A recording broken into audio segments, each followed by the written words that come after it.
Thanksgiving. The one day of the year I thought I could always count on.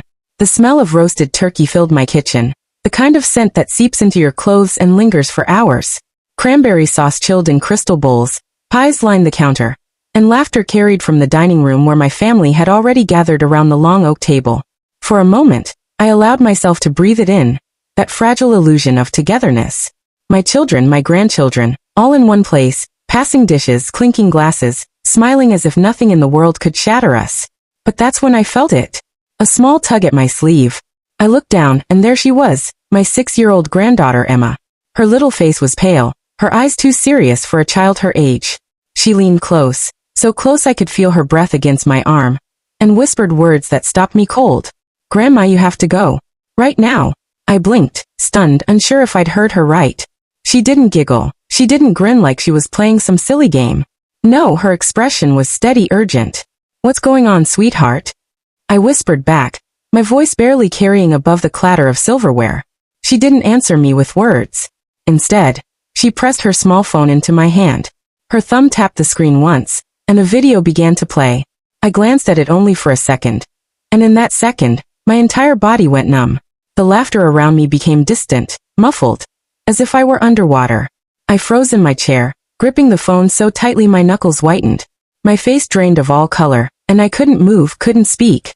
And yet, no one else at the table noticed a thing. Plates passed, stories were shared. Daniel was telling some loud joke to his sister, and Claire refilled glasses of wine, smiling like the perfect hostess. But I knew in that instant, something was horribly, terribly wrong. Imagine sitting at your family table, and realizing the people you raised might be plotting against you. If you've ever felt even a hint of betrayal, don't just sit with that alone. Hit the like button right now because stories like this deserve to be heard. I excused myself quietly, clutching the phone like it was burning my hand, and slipped into the hallway. The light from the dining room flickered against the wall behind me, but I could no longer hear the laughter. My heart was beating too hard, drowning everything out. What I was about to watch would change the way I looked at my family forever. I should probably tell you who I am, because no story like this makes sense without knowing the people at its center. My name is Linda. I'm 62 years old. I've been a widow for nearly a decade now. My husband Mark passed away suddenly from a heart attack one autumn morning, and in that single moment the world I thought I knew fell apart. But even in his absence I found comfort in the belief that my family, my son, my daughter, and their children, would always be my foundation. Daniel is my oldest. He's in his 40s now, a man who once clung to my hand on his first day of kindergarten, now running a career that keeps him too busy to call me more than once a week. He married Claire 15 years ago. Claire, where do I even begin with her? To most people she seems flawless. She's the type of woman who organizes her pantry by color, who throws parties that look like they came straight out of a magazine. Her voice is always even, her smile always measured, her posture always perfect. But beneath that polished exterior, I often sensed something sharper. She had a way of making me feel small without ever raising her voice. A glance at the way I folded laundry, a comment about how I seasoned food, tiny cuts, too delicate for anyone else to notice, but deep enough to sting when you were on the receiving end. Then there's Sarah, my youngest. My sweet, stubborn daughter. She's 36, raising her son alone after her marriage ended in shambles. Life has not been easy for her. She carries her struggles openly, like heavy bags she refuses to set down. She has always felt overshadowed by Daniel, his success, his marriage, his neat little suburban life. Sarah wears her resentment like a coat she can't take off. And though I've tried to balance my love between them, I sometimes wonder if I failed. Perhaps Daniel got more of my attention after his father died. Perhaps Sarah felt I didn't fight enough for her when she needed me. Thanksgiving used to be my saving grace. No matter what else was going on in the world, no matter the tension or distance, that one Thursday in November brought us back to the same table. It wasn't just about food. It was tradition. It was the memory of Mark carving the turkey with his sleeves rolled up, of Sarah sneaking bites of pie when she thought no one was looking, of Daniel insisting on saying grace, even when he was a teenager who rolled his eyes at everything. Thanksgiving was supposed to be the glue that held us together. But this year felt different before it even began. Claire had taken over most of the planning weeks in advance, sending group texts about menu changes and color schemes for the table. She wanted everything uniform, gold chargers, white napkins folded into perfect triangles, candles lined up evenly down the center. I told myself it was harmless, but inside, I felt the quiet ache of being pushed aside in my own home. Sarah complained about it too, saying Claire treated Thanksgiving like a corporate event rather than a family meal. Daniel, as always, stayed silent, letting his wife run the show. Still, I kept telling myself it didn't matter. Let her have her way. What's important is that we're all together, I thought. I repeated those words to myself as I watched them arrive that afternoon. Daniel came in carrying a bottle of wine, Claire behind him with a tray of appetizers she insisted were healthier alternatives. Sarah showed up late, her hair damp as if she'd rushed through a shower, her little boy trailing behind her clutching a toy car. I hugged them all, smiled through the small talk, and reminded myself that at least, for today, we were here. And then there was Emma. My sweet Emma, Daniel and Claire's youngest. Only 6 years old, but always watching, always listening. She was the one who still ran to me when she came through the door, who still climbed onto my lap without hesitation, who still believed I was the safest place in the room. I had no idea that night that she would become the only one I could truly rely on. We settled at the table, passing bowls, filling plates, bowing our heads for grace. On the surface, it looked like any other Thanksgiving. Daniel laughed at his own jokes. Claire corrected Sarah's son on how to hold his fork. Sarah poured herself more wine than food. And me? I tried to breathe in the comfort of tradition, to drown out the little voice whispering that something was wrong. I should have listened to that voice. Because while the table was dressed in gold and white, while the laughter sounded warm enough to any outsider, beneath it all there were cracks forming. Cracks I couldn't yet see but would soon shatter everything I thought I knew about my family. And it all started with that phone in Emma's tiny hand. I carried the phone with me as if it were contraband, excusing myself quietly from the table with the excuse that I needed to check on the pies in the kitchen. But instead of walking toward the oven, I slipped down the narrow hall toward the small bathroom near the back of the house. My hands trembled as I shut the door behind me and pressed my back against the wood. The sound of muffled laughter from the dining room leaked through the walls, a cruel reminder of the normalcy everyone else seemed to enjoy. My heart pounded so hard it echoed in my ears as I finally lowered my eyes to the phone in my hand. The screen glowed waiting. I pressed play. At first, the image was shaky, the camera pointed at the floor. Then it steadied, and I saw faces I knew better than my own. Sarah, my daughter, and Claire, my daughter-in-law. They were sitting close together at what looked like Claire's kitchen island. A glass of wine sat half-finished between them. Sarah's eyes darted nervously toward the camera's direction, though she clearly had no idea she was being recorded. Claire leaned in, her voice calm, deliberate, almost rehearsed. The papers are nearly ready. Once Thanksgiving is over, we'll move forward. She won't fight it. She doesn't even realize what's happening. We'll make sure Mom loses the house. It'll be better for everyone in the long run. My chest clenched. The house. My home. The place where I raised my children, where Mark and I planted roots, where every birthday candle, every Christmas morning, every photograph still lingered in the walls. That house wasn't just wood and brick. It was the last piece of him I had left. Sarah shifted uncomfortably, her voice shaking as she whispered, "Are you sure this is the right way? She's still our mom." Claire's mouth curved into the faintest smile, the kind that didn't reach her eyes. "Exactly. Which is why we have to be smart. She's too old to keep up with everything. It'll be better if we handle it for her. And once it's done, Daniel will be on board. He always is. Trust me, this is the only way." My breath caught in my throat. I wanted to stop watching, to turn away, to pretend I hadn't heard those words. But I couldn't. My feet felt anchored to the tile floor, my hands gripping the phone so tightly I thought I might crack the case. My daughter. My own flesh and blood. And Claire, who had married into this family, now speaking with such certainty about dismantling everything I had built. Sarah lowered her head into her hands, her shoulders trembling. I don't want to be the one to tell her. She won't forgive me. Claire reached across, her manicured hand resting on Sarah's arm. She doesn't need to forgive you. Once this is over, she won't have a choice. The video ended there, the screen going black, but the words remained like a scar burned into my mind. I could hear my own pulse in the silence, could feel the air in the bathroom grow heavy around me. I pressed my hand against my chest, as though I could hold my breaking heart together. But the betrayal seeped through anyway. I wanted to believe it was a misunderstanding, that maybe they were talking about something else, that I had taken it out of context. But deep down I knew the truth. This wasn't a slip of the tongue or a careless comment. This was a plan, deliberate and cold.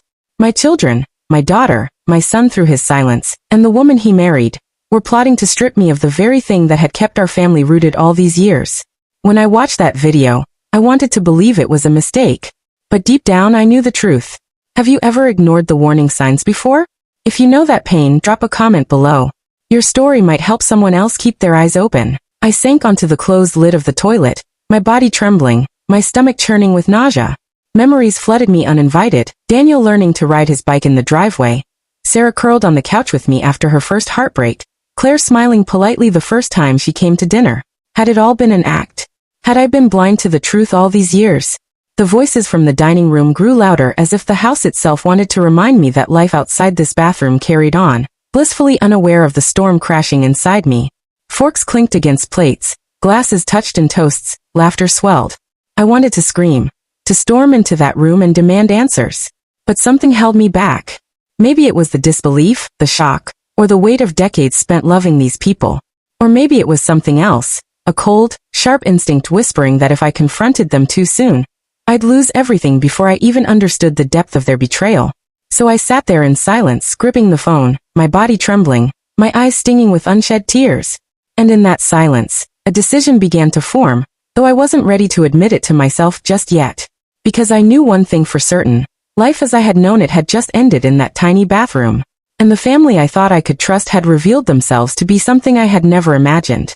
And yet, this was only the beginning. I sat there for what felt like hours, though it could not have been more than a few minutes, the glow of the phone screen still haunting my eyes even after it went dark. My pulse thudded in my ears, my palm slick against the smooth plastic case. 1,000 thoughts collided in my head all at once, each one louder, harsher, more cutting than the last. Do I confront them now? Do I stand up, march back to that table, slam the phone down in front of their startled faces, and demand to know how they could betray me? Or do I sit quietly, pretend everything is fine, and wait until I can piece together the full scope of their plan? The urge to scream was nearly unbearable. I could feel the cry rising in my chest, clawing at my throat, threatening to break free. But I bit it back, swallowing hard because deep inside, another voice whispered, "Not yet. If you explode too soon, you'll lose your chance to understand the truth. And if you lose that, you lose everything." I leaned forward, my elbows on my knees, my head in my hands, rocking slightly as the memories started pouring in uninvited. I saw Daniel as a young man, tall and lanky, his college tuition bills spread out on the kitchen counter. Mark had been gone only 2 years at that time, and the weight of providing for both children had fallen squarely on me. I had worked late nights, picked up extra shifts at the local library, taken out loans in my name, all to make sure Daniel wouldn't have to give up his dream of finishing school. I remembered the pride in his eyes when he got his first job, and how he hugged me tightly saying, "Mom, I'll make it worth it. I promise." Where was that promise now? Then came Sarah's face, younger, tear-streaked, sitting on the same couch we still own today. She was 24 then, blindsided by divorce, her baby still an infant, the medical bills stacked high, her ex-husband long gone, and me, I had been the one to step in. I drained my savings to cover her son's care, sold Mark's old car to pay off her debts. I had stood by her when she felt the world had abandoned her. And though she often accused me of favoring Daniel, I had never once let her sink without throwing her a lifeline. And yet here I was, staring at evidence that both of them, the very children I had given everything for, were prepared to take the last thing I had left. My home. The anchor of our lives. The one piece of ground where I still felt Mark's presence with me. The betrayal was like a knife twisting in my chest. I wiped at my eyes quickly, afraid that if I looked too long into that grief, I might break completely. No, I couldn't collapse. Not yet. If I crumbled now, they'd win before the battle even began. I needed to keep myself steady. I needed to walk back into that dining room as though nothing had changed, as though I hadn't just had the air stolen from my lungs by a 6-inch screen. I splashed cold water on my face, staring into the mirror above the sink. The woman staring back at me looked older than she had just an hour ago. Her eyes were red, her mouth pressed tight, her skin pale. But beneath the weariness, something else sparked. A kind of fire I hadn't seen in myself since the days I fought through Mark's death, through raising 2 children alone, through every sleepless night wondering if I had the strength to keep us afloat. That same fire now burned quietly, telling me, "Don't let them see you break. Not here. Not now." I dried my face, steadied my hands, and opened the bathroom door. The sounds of Thanksgiving dinner swelled around me again, forks clinking against plates, the rise and fall of conversation. Daniel's laugh booming across the room. It was almost cruel, how normal it all looked. I walked back to the table, forcing a smile, sliding into my chair as though nothing at all had happened. My heart was still pounding, but I masked it with a sip of water, nodding at whatever joke had just been told. That's when I saw her, Claire, sitting across from me, her posture perfect as always, her her hand resting lightly on Daniel's arm. Her lips curled in the faintest of smiles. Not warm, not casual, but deliberate. Her eyes locked on mine, unwavering, as if she already knew what I had seen. As if she wanted me to know that she knew. The air seemed to thin around us, though no one else at the table appeared to notice. Daniel was too busy passing mashed potatoes. Sarah stared down into her glass of wine. The children giggled about whipped cream. And yet in that moment it was only me and Claire, staring across a table dressed in gold and white, two women locked in a silent battle no one else could see. I forced my lips into a smile, lifting my fork as though I hadn't just discovered the plan to tear my life apart. But inside, my thoughts screamed. This was no longer Thanksgiving. This was a game of survival. I set my fork down carefully, letting the clatter of silver against porcelain echo just a little longer than necessary. My smile stayed plastered on, but inside my pulse hammered so hard I thought the whole room must hear it. This was the moment. I had to test the waters, to see how much they were willing to reveal without knowing that I already held a piece of the truth. So I cleared my throat gently, the way I always did before making some light-hearted remark, and said, Daniel, I was thinking, with the upkeep of this house and the garden, it's a lot for me sometimes.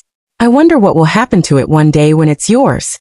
Do you think you and Claire would want to live here, or would you sell it? The effect was immediate. Daniel's fork paused halfway to his mouth, his eyes darting from me to Claire, then back again. A faint flush rose in his cheeks, and I watched his throat bob as he swallowed hard. He opened his mouth to answer, but no words came out. It was as if my innocent question had stolen the air from his lungs. That hesitation, that stammer, was all I needed to know. My gut tightened. He was hiding something. And then, like clockwork, Claire slid smoothly into the silence. Her voice was sweet as honey, laced with that gentle laugh she always used when she wanted to disarm me. Oh, Mom, she said, placing her manicured hand on Daniel's arm. You shouldn't worry about things like that on Thanksgiving. You've done so much already, keeping this place together all these years. Let's just enjoy the moment, okay? Her words dripped with care, but her eyes betrayed her. They flickered with something sharp, something deliberate. She was covering for him, steering me away from a truth she didn't want me to uncover. I forced myself to chuckle, feigning ease. You're right, Claire. I'm just getting sentimental, I suppose. These walls hold so many memories, that's all. But Sarah, my Sarah, she wouldn't even look at me. Her gaze was fixed firmly on her wine glass, swirling the dark liquid as if it contained answers to questions she didn't dare speak aloud. Her silence cut deeper than Claire's words. It was guilt. I could see it in the tightness of her jaw, in the way she avoided my eyes like they might burn her if she met them. I sat back in my chair, my napkin crumpled in my hand. The three of them, my son, my daughter, and the woman who had married into my family, were wrapped in a web of silence so thick it nearly suffocated me. Each one playing their part. Daniel stumbling with guilt, Claire smoothing it over with her saccharine charm, Sarah shrinking into the shadows, betraying herself with her silence. My gut twisted with certainty. They were hiding something big, bigger than I'd imagined. The phone video was just the beginning, so I decided to push again, softly like a needle pricking beneath the skin. I said casually, letting my eyes drift over the room. This house has been in the family for decades. Your father loved it. He always said it was the heart of us. I'd hate to think it might end up in the wrong hands. This time Daniel dropped his fork.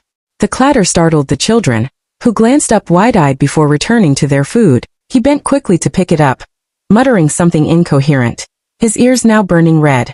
Claire, ever the actress, laughed lightly. Mom, you do have a way of sounding so dramatic. No one's taking anything from you. Daniel and I just want what's best for you. But her smile was too wide, her tone too rehearsed. And when I glanced at Sarah, her hand trembled slightly as she lifted her glass to her lips. The room felt heavy, oppressive. I could sense the lies sitting among us like unwanted guests at the table. I leaned back, nodding as though satisfied with their answers. But in truth, I was watching every flicker of their expressions, every nervous gesture, every telltale sign that confirmed what my gut already screamed. My children were no longer my children. They had chosen another loyalty, a darker one. As I watched them, a single thought repeated in my mind like a drumbeat. You've given them everything. And now, they mean to take the last piece of you that remains. The fire in my chest burned hotter. After the tension at the dinner table, I slipped away to the kitchen under the excuse of checking the pies. My chest felt heavy, but my mind was sharper than it had been in years. I needed air. I needed distance. But instead I found Emma trailing softly behind me, her tiny footsteps padding against the hardwood floor. Grandma, she whispered, tugging gently at my sleeve. I turned, kneeling so my eyes were level with hers. Yes, sweetheart? Did you need something? Her lips quivered with hesitation, and her big brown eyes darted toward the dining room before she leaned closer. Her little voice trembled. I think Mommy and Aunt Sarah are planning something. About you. My heart nearly stopped. I tried to steady my voice to keep from frightening her. What do you mean, sweetheart? She twisted the hem of her dress between her fingers. I didn't understand all the words. But I was playing near the stairs yesterday, and they didn't know I was there. Mommy told Aunt Sarah that you wouldn't even see it coming. And Aunt Sarah said it was mean. She said it was too mean even for you. Her words hit me harder than any adult confession could. Because they came from purity, from the innocence of a child who hadn't yet learned the art of lying. Emma didn't know the weight of what she just told me. She only knew it was wrong. I forced a smile, brushing a strand of hair from her forehead. Oh, darling. Thank you for telling me. Sometimes grown-ups say things they don't mean. But I'm so proud of you for being brave enough to share this with me. Her little arms wrapped tightly around my neck, and I held her there for a long moment, her heartbeat steady and innocent against mine. The rest of the world was spinning, filled with secrets and lies, but in that moment, Emma was my anchor. She reminded me that truth still existed, that innocence hadn't been entirely stolen from this family, and as I hugged her, I realized something that chilled me. The youngest, the one with no stake in the game, had seen the truth more clearly than any of the adults at that table. She was only 6 years old, but she had more courage than the adults in that room. If you believe children often see the truth before we do, share this video with someone who needs to be reminded to listen carefully, because sometimes wisdom comes from the smallest voices. I pulled back, looking into her wide, untainted eyes. Emma, sweetheart, I need you to do something for me, I whispered softly. Don't tell anyone you talk to me about this, okay? Just keep being your sweet self. Grandma will take care of the rest. She nodded solemnly, her innocence making the promise sound heavier than it should have. She had no idea the storm that brewed in the next room, or how her tiny voice had just placed the final puzzle piece into my hands. When she skipped away, humming to herself as if the weight of her words had already dissolved, I remained frozen in place. My knees trembled against the tile, my hands gripping the counter as though the ground beneath me might cave in. The betrayal was no longer a suspicion. It was no longer a flicker of doubt in my gut. It was a reality. Claire and Sarah, my daughter-in-law and my daughter, had been whispering, plotting, weaving threads of cruelty together. And Daniel? Either he knew, or he was too blind to see. The air in that kitchen turned heavy, pressing against my chest until I could barely breathe. My child, my flesh and blood, and the woman he married were plotting something against me. And the only one to sound the alarm wasn't Daniel. It wasn't Sarah, who should have loved me enough to stop it. It wasn't even Claire, who could have chosen decency. It was Emma, my sweet, innocent Emma, who shouldn't have had to carry truths far too heavy for her 6-year-old heart. As I wiped my eyes quickly, I straightened my back. The tears had no place here anymore. If I let them fall, I'd never stop. No, I needed strength. And Emma, unknowingly, had just handed me the key. They thought I was blind. They thought I was weak. But I had a clarity they would never expect. I took a deep breath, steadied myself, and walked back toward the dining room, every step echoing with a new resolve. They wanted to play games? Then I would play too, but on my terms. That night, when the last dish had been washed and the laughter from the dining room faded into the kind of silence only a house heavy with secrets could hold, I excused myself earlier than usual. I told them I was tired, that the long day had drained me. Daniel had smiled absently. Claire had barely looked up from her phone, and Sarah gave me a nod so casual it almost broke me. They thought I was retreating to bed. They thought I was folding into the shadows, weakened by age and exhaustion. But I wasn't going to sleep. I moved quietly through the dim hallway, my slippers muffling each step. My heart pounded not from fear but from anticipation, from the gnawing need to confirm what my gut already screamed at me. I reached my study, my sanctuary, the one place in the house where my life had been organized, documented, protected. I flicked on the lamp. Its soft golden glow fell over my desk, and instantly, I saw it. The subtle disorder, the way papers had been shifted just slightly out of place. I pulled open the top drawer. At first glance, everything looked intact. Bills, letters, receipts. But as I dug deeper, my hands trembled. The folder I kept my property documents in, always neatly stacked, clipped, untouched unless I needed them, was thinner. Too thin. I froze, pulling the folder out. My stomach sank as I fanned through the papers. The deed to the house, gone. The trust documents I'd carefully filed with the lawyer, missing. A hole where my entire security, My legacy should have been. I clutched the edge of the desk, the weight of it all pressing against me. Someone had taken them. And I knew exactly who had the means to. A memory flashed in my mind, so vivid, so cruel in its irony. A year ago, I had given Sarah a spare set of keys. She had been having a rough time, and I told her, "Sweetheart, my home is your home. You'll always have a place here. If you ever need to come in, even when I'm not around, I want you to feel safe." I had said it with all the love in my heart, believing I was offering her comfort, not arming her with access to betray me.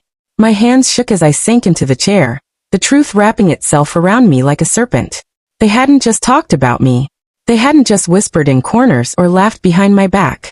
They had acted. They had reached into my life, into the very foundation of who I was and what I owned, and stolen it. I rifled through the drawers again, desperately hoping I was wrong, that the papers had simply been misplaced. But then under a stack of envelopes, I saw it. A crumpled carbon copy. My eyes scanned the text, the words blurring as rage surged. It was a transfer form, one I had never signed. Yet there, scrawled at the bottom, was my name. My signature. Except it wasn't mine. The strokes were too sharp, too rushed, as if someone had studied my writing long enough to fake it. My throat tightened as I traced the forged letters. Sarah had been the only one I'd trusted with private access. She had been the only one who knew where I kept my documents, how I organized them. Claire may have schemed, but Sarah had executed. And worse than the theft, worse than the violation, was the fine print. My so-called signature authorized a transfer of ownership upon my permanent relocation to assisted living. They weren't just stealing from me, they were planning my removal, my exile from my own home. They wanted me out. Not dead, perhaps, but erased. Tucked away in some facility, my voice silenced, my independence stripped, while they divided what I had built with my blood and years. I pressed the forged paper flat on the desk, staring at it as though it were a knife stuck in my chest. My children, my own flesh and blood, had plotted a future where I didn't exist in the home I loved, where my years of sacrifice and labor meant nothing but numbers in their greedy hands. My mind drifted to the long nights I stayed awake when Daniel was in college, wondering how to pay his tuition on time, to the extra shifts I picked up, the holidays I worked through, just to keep Sarah's medical bills paid when she was sick, to the meals I skipped so they could eat better, the clothes I patched until my hands ached so they could feel presentable. Every sacrifice, every choice, every ounce of love I poured into them had led me here, to a night where I sat alone, holding proof of their betrayal in my trembling hands. My chest tightened, the tears burning, but I swallowed them back. Crying wouldn't help me now. The betrayal had cut too deep to be softened by grief. I needed to think. I needed to be sharper than I had ever been. They thought I was old, weak, pliable. They thought a few forged papers and whispered schemes could undo me. They didn't know me at all. I smoothed the forged document, slid it back into the folder, and closed the drawer quietly. I wouldn't confront them, not yet. If I did, they'd cover their tracks, deny, twist, and manipulate until I was the one painted as paranoid. No, I had to be careful. I had to let them think they were winning. Because now I had more than suspicion. I had proof. And proof, when wielded at the right moment, could be sharper than any blade.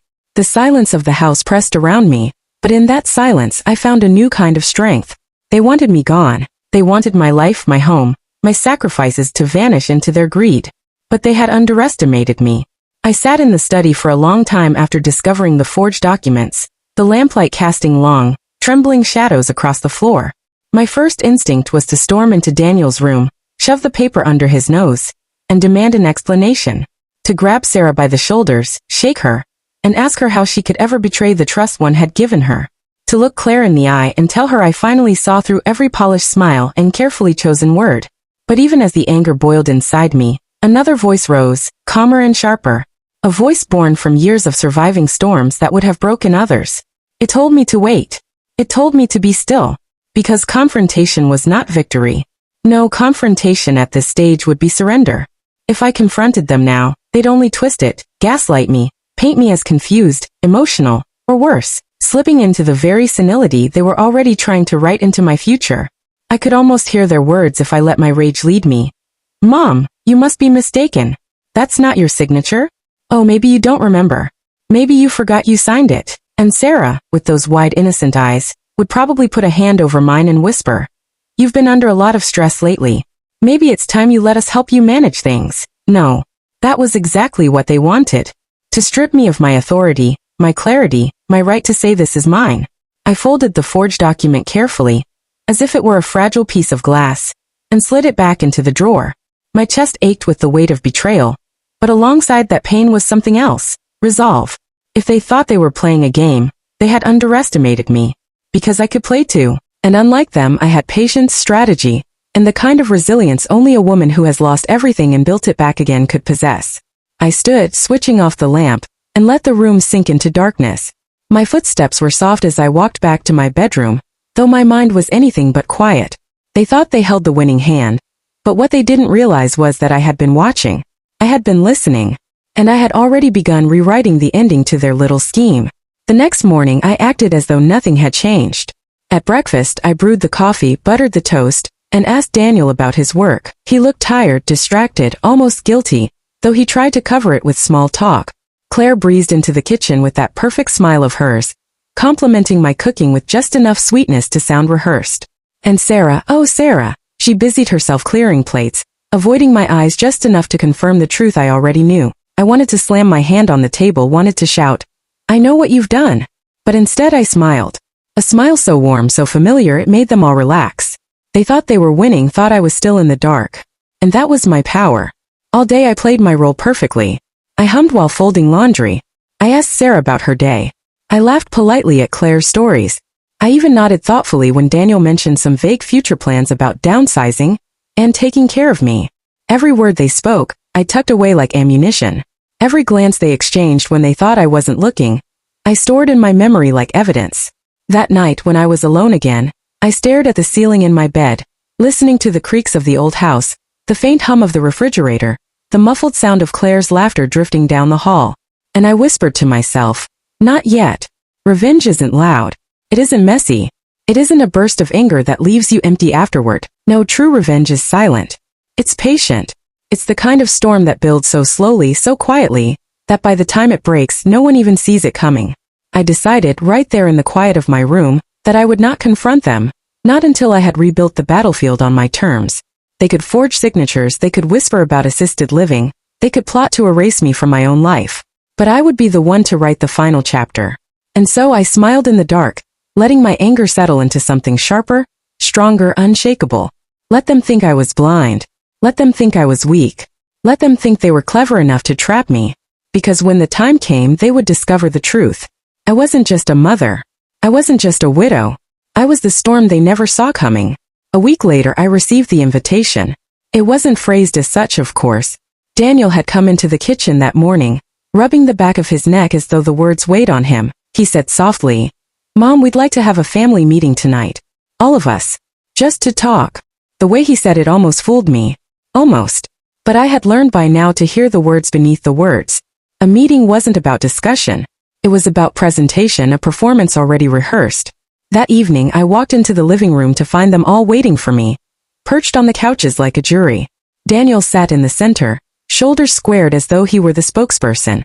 Claire sat close, her hand resting on his arm, her smile soft but tight, the kind of smile that meant this will hurt, but it's for the best. And Sarah, poor Sarah, sat at the edge of the couch, her eyes flicking toward me and then away, betraying nerves. I lowered myself into the armchair across from them, folding my hands in my lap, the very image of a mother willing to listen. Inside, my heart beat steady.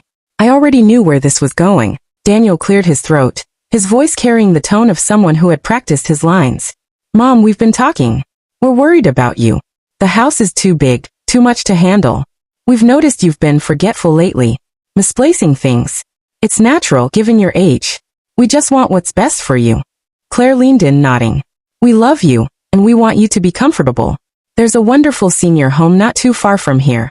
It's modern, clean, safe. You'd have company, activities. No more stress about bills or maintenance. We think it's time you moved there." Sarah's voice wavered as she added, "It's for your own good." For a moment, I let the silence stretch. I wanted them to hear it, to feel it, to squirm beneath it. Daniel fidgeted. Claire kept her smile plastered on, though her fingers dug into his sleeve. Sarah chewed her lip, her eyes darting to me as if begging for understanding. I let my eyes well with tears.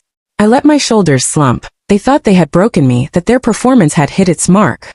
I reached for a handkerchief from my pocket and dabbed at my eyes, my voice trembling just enough to sound convincing.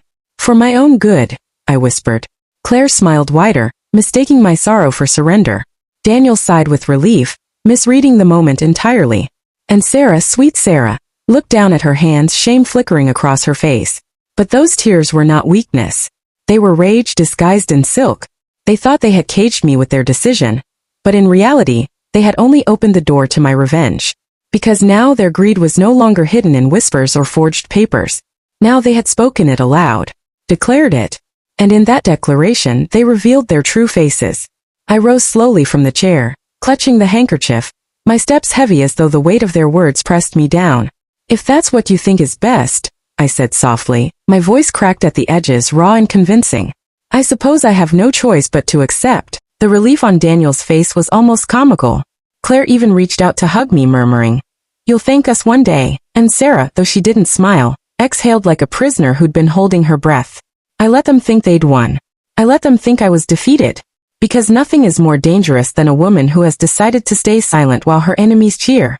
That night, alone in my room, I buried my face in my pillow and let the sobs come. Real sobs this time.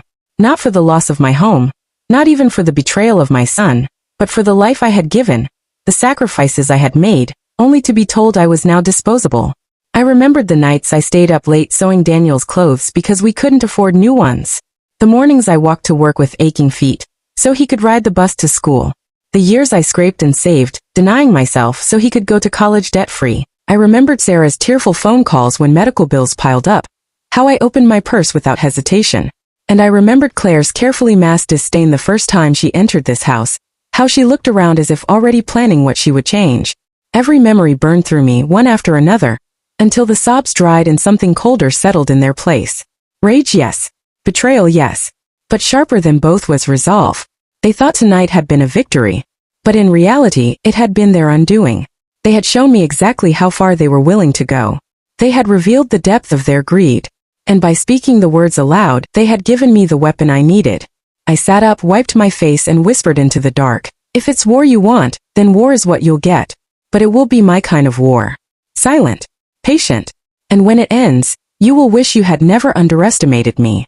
From that night forward, every word I spoke to them would be measured. Every smile would be calculated. Every nod, every sigh, every tear. They would all be pieces of a performance far greater than theirs. Because now the game had truly begun. And I was no longer just surviving their betrayal. I was preparing my revenge. Unknown to them, I had already taken the first step the very same week they thought they had cornered me. It was before that so-called family meeting, before their smiles sharpened into knives. I had seen the storm coming, and I refused to stand unprepared. One quiet morning while Daniel and Claire were out and Sarah was at school, I slipped my purse over my shoulder and walked down the road. My hands trembled slightly, but not from weakness, from anticipation.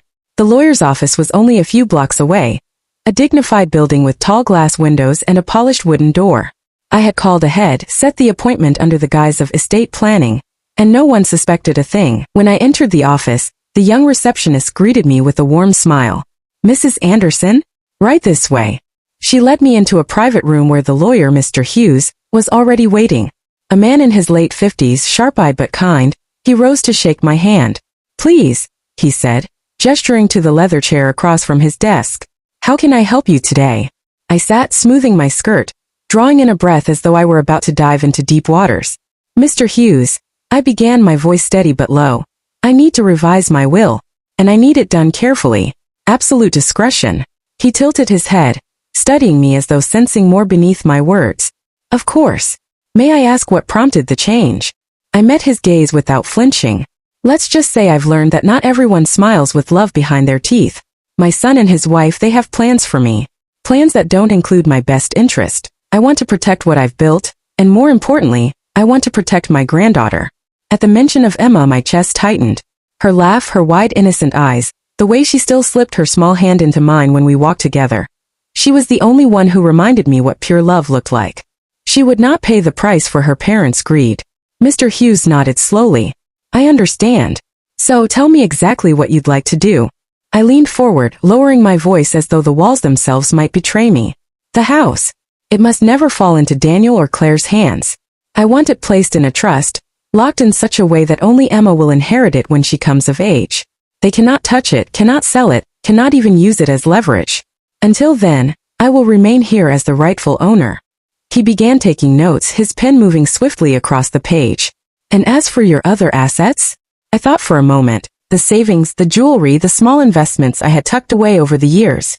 To Daniel and Claire, it would seem insignificant compared to the house. But I knew greed was not measured in numbers. It was measured in entitlement. They get nothing. I said the words firm and final. Not Daniel. Not Claire. Not Sarah. The only thing they will receive will be letters. Letters I will write myself. Each one will contain the truth they tried so hard to bury. The truth of what they did. And the truth of what they lost because of it. Those letters will be my legacy to them. Mr. Hughes looked up from his notes, his brows raised. That's unusual. But effective. Unusual suits me just fine, I replied. And so we began. Page after page, clause after clause, we built a fortress of words around Emma's future. With every signature, every initial, I felt a weight lifting from me, replaced by a colder, sharper strength. This was no longer about pain. This was about power, the quiet kind that doesn't need to shout, the kind that waits patiently until the moment it is revealed. By the time I walked out of that office, the paper sealed in an envelope pressed against my chest, I felt like a woman reborn. I had carried their betrayal like a stone inside me, heavy and suffocating. But now I carried something else, my secret weapon. That evening, I returned home and cooked dinner as though nothing had happened. I set the table, served the food, even laughed politely at Claire's shallow jokes. Daniel was distracted, scrolling on his phone, no doubt looking at properties, already dreaming of the day he could claim my house as his own. Sarah picked at her food, quieter than usual, lost in some private guilt. None of them noticed the way my eyes lingered just a moment longer on Emma, the way my heart steadied at the sight of her. She was coloring at the corner of the table, humming to herself, completely unaware of the storm swirling around her. She didn't know it yet, but I had just given her a shield. And as I cleared the dishes that night, humming softly to myself, I realized they would never suspect. To them, I was still the aging mother, fragile and pliable, someone they could move around like a chess piece. Let them think that. Let them believe I had surrendered.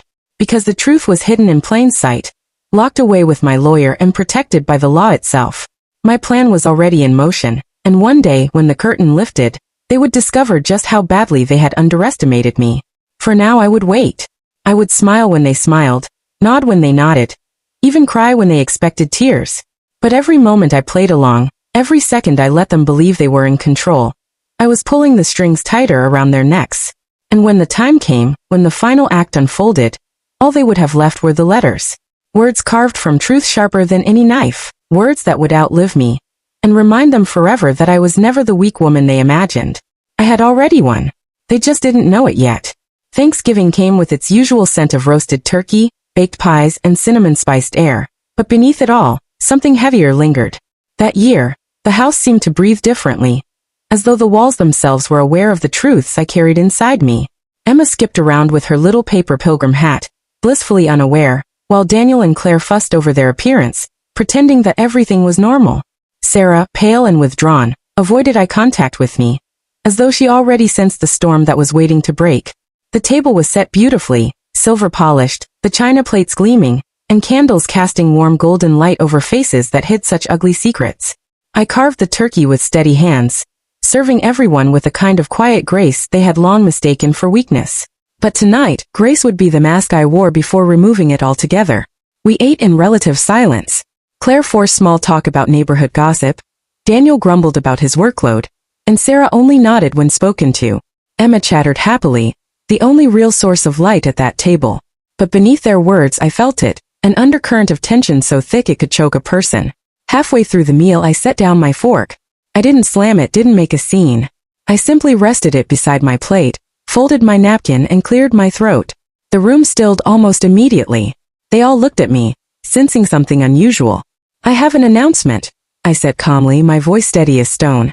Daniel leaned back, suspicion flickering across his face.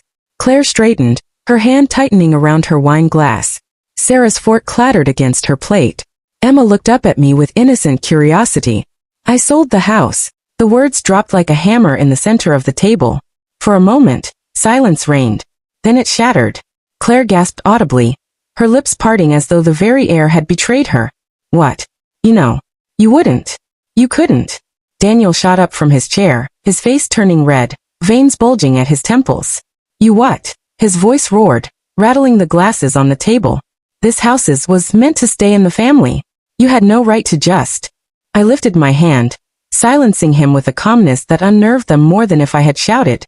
I had every right. And I made my decision. Sarah's shoulders shook, tears already spilling down her cheeks. She covered her face with trembling hands, sobbing as though she had just witnessed a funeral. No, how could you do this? I let their reactions crash around me like waves against a rock, steady, unshaken. And then, once the storm of voices quieted into shocked gasps and sniffles, I delivered the truth that would break them. The house is not gone, I said evenly. It's been placed in a trust. Emma will inherit it when she turns 21. Until then, no one, my eyes cut sharply to Daniel and Claire, can touch it. Not sell it. Not borrow against it. Not use it as their stepping stone. It belongs to her, and her alone. The silence that followed was suffocating. Claire's face drained of color, her painted smile crumbling into something jagged and ugly. She tried to speak, but only a strangled sound escaped her throat. Daniel slammed his fist against the table, rattling the cutlery. You've ruined everything, he spat. Do you even understand what you've done? I leaned back in my chair, calm as a queen before her fallen subjects. Yes, I've secured the future of the only person at this table who has shown me unconditional love. Emma deserves better than to inherit greed and resentment. She deserves a home that is hers by right, not a battlefield for your ambitions. Emma blinked at me, confusion in her innocent eyes. She didn't fully understand, not yet. But someday she would.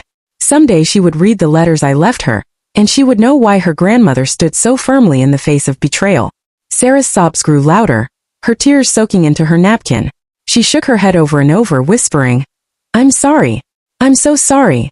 The guilt she carried finally spilled out, raw and visible, and it broke her in front of us all. Claire, however, couldn't hide behind tears. Her mask of charm shattered into rage. She slammed her glass down so hard that wine spilled across the tablecloth, staining it crimson. You vindictive old woman, she screamed. How dare you take away what's ours? Do you know what you've cost us? Do you know what we... I cut her off with a cold smile. You mean what you plan to steal? You showed me your hands long ago, Claire. Greed doesn't hide well behind fake affection. And now your schemes have no soil to grow in. The house is out of your reach forever. Daniel's chest heaved. His fists clenched as though he were moments away from striking something. This isn't over, he hissed. But in that moment I realized it was over. For them. They just hadn't accepted it yet. I held Emma's tiny hand as we walked out of that suffocating room. Her grip was firm, almost as if she knew she was leading me out of the wreckage of what used to be my family. Behind us, their voices tangled in anger, disbelief, and denial. But I didn't turn back. Not once. My silence was my weapon, and it cut deeper than any words I could have thrown at them. The cold air outside felt like freedom. For the first time in years, I wasn't carrying the weight of trying to please ungrateful hearts. My mind replayed everything, the lies, the forged documents, the false smiles. They thought they had cornered me, thought they could erase me and take what I built. But greed always overplays its hand. They never noticed how quiet I became, how still I was, how my silence wasn't weakness but calculation. Emma looked up at me, her innocent eyes full of trust. And I realized, the house, the money, the papers, those were just things. What mattered was this little soul who had stood by me when the adults turned into predators. I had given her more than a house. I had given her a future, a truth, a shield. I imagined the day she would turn 21, standing tall and strong, reading the words I had left for her in letters she would one day open. She would know why I did everything, why I fought silently, why I endured the heartbreak. She would know that love, when it's pure, can outlast betrayal. Inside that house they would tear at each other like wolves, blaming, pointing fingers, resenting the truth that was now undeniable. Claire's smirk was gone, replaced with trembling shame. Daniel's pride shattered into rage, exposing the boy who never grew into a man. And Sarah, the sister who thought betrayal would taste sweet, would finally taste its poison. My silence had given them exactly what they deserved, each other. As for me, I had Emma. She skipped beside me, humming softly, her innocence unshaken by the storm we had just walked through. In her presence I felt my heart heal. They thought they stripped me of everything, but what they didn't realize was that I had been holding the most valuable treasure all along. Revenge doesn't always require shouting, slamming doors, or heated arguments. Sometimes it's as quiet as a grandmother's smile, as steady as a child's hand in yours, and as final as walking away without a single word. Silence can be the loudest justice. And that was mine. In the end, they lost everything because of their own greed. And I gave everything to the one person who showed me pure love. If this story touched you, don't just click away, like, share, and subscribe. Because someone you know may need this reminder. Betrayal doesn't always win.